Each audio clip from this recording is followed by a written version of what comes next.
Learning English with English faculties. Today we will understand Atithi, Tagore's tale of freedom. Welcome to The Explainer. Today, we're going to unpack a really profound short story by Rabindranath Tagore called Atithi, which translates to the guest. And it's a tale that gets right to the heart of a question I think we all face. Where do we truly belong? This quote, it just perfectly captures the whole paradox of our main character. He's a boy who is, in a way, just a visitor in his own life. Everybody loves him, but he isn't bound to anyone. So let's figure out why. All right, first things first, let's meet this absolutely unforgettable character, Tarapada. So who is Tarapada? Well, picture this, a charming, handsome Brahmin boy, maybe 15 or 16 years old. But don't let that gentle look fool you. Inside, he's got a spirit that just cannot be tamed, a kind of wanderlust that defines his entire being. The story calls him a thief of all hearts, and for good reason. He completely captivates everyone he meets with his music and his gentle nature. He can just effortlessly join and then leave these traveling groups of singers or actors or even gymnasts, soaking up new skills like a sponge.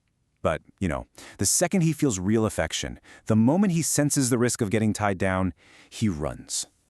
And this is where our story really kicks off. He's just looking for a ride, and he happens to hop on a boat that belongs to a kind landlord. This one little decision, this chance encounter on a river in Bengal, sets up this huge conflict between two totally opposite ways of life, the comfort of a warm home versus the endless call of the open road. So, the landlord, Motilal Babu, and his family, they are instantly charmed by Tarapada. I mean, who wouldn't be? But it's Motilal's wife, Annapurna, who feels this really deep connection.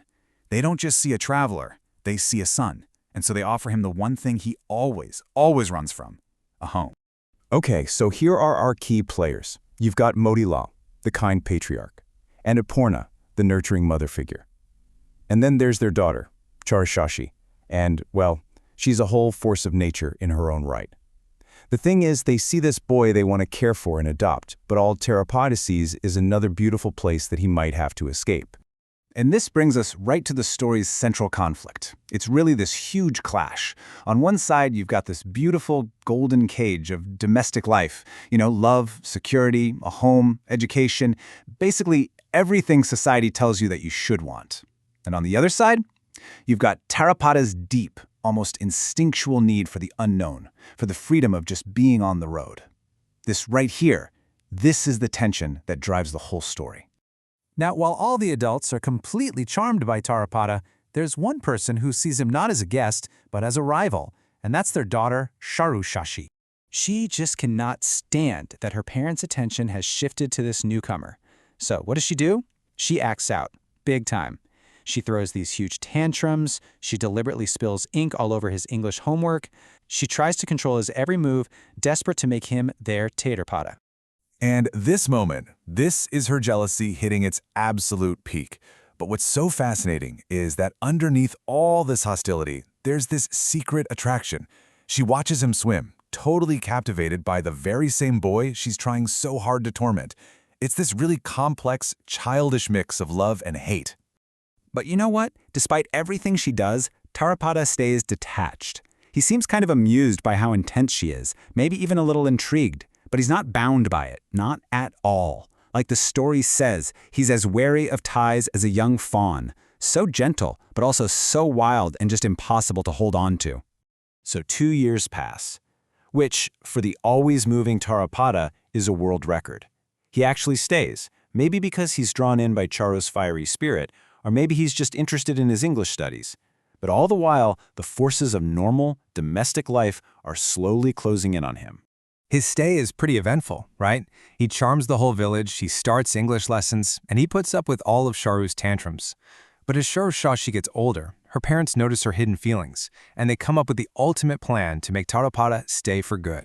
Yep, they believe that marriage and responsibility, which are like the heaviest of society's anchors, will finally tame his wandering spirit. They really see it as an act of love, a way to give him a permanent home and bind him to them forever. But as the secret wedding day gets closer and closer, Tarapada can feel the walls closing in. He might not know the exact plan, but he feels that trap of permanence being set, and all his instincts just start to scream. He goes down to the river, his natural home really, and he hears it. The sounds of the traveling world. Orchestras, drums, songs floating from passing boats. This is the music of his soul, and it just reawakens that deep-seated wanderlust he has. It's incredible, because nature itself seems to mirror the untamable storm that's brewing inside Tarapada. The restless river, the rushing wind, it's all calling him back to who he really is, reminding him where he truly belongs. And just like that, the next morning, what was supposed to be his wedding day, he's just gone. Not a word, not a goodbye. He vanishes. And he's not rejecting the family out of cruelty, he's simply answering a much deeper call. He returns to the arms of what the story calls his Mother Earth, choosing absolute, total freedom over love, security, and everyone's expectations. So what is Tagore really telling us with this powerful, quiet departure? Well, the answer is kind of hidden right there in the title of the story itself. The title Atithi is so symbolic. See, Tarapada isn't just a guest in a house. He's a guest in every human relationship. He is transient by his very nature, a visitor in the lives of others, who was never meant to be a permanent fixture. And you know, a lot of scholarly interpretations of the story really echo this idea. They see it as this deep exploration of liberation versus social binding. The point is, Tarapada isn't being ungrateful or cruel, he is just being true to his own fundamental nature, a nature that simply cannot and probably should not be caged. Ultimately, what this story does is challenge our very rigid definitions of what it means to be successful, or stable, or happy. It suggests that, hey, maybe not everyone is meant for a settled domestic life, and maybe true freedom demands a totally different, more solitary path. And that's the big question that Atithi leaves us with. It really makes you wonder about the price of freedom, about the real nature of belonging, and whether the greatest love we can show someone isn't to hold on tighter, but to let them be exactly who they're meant to be.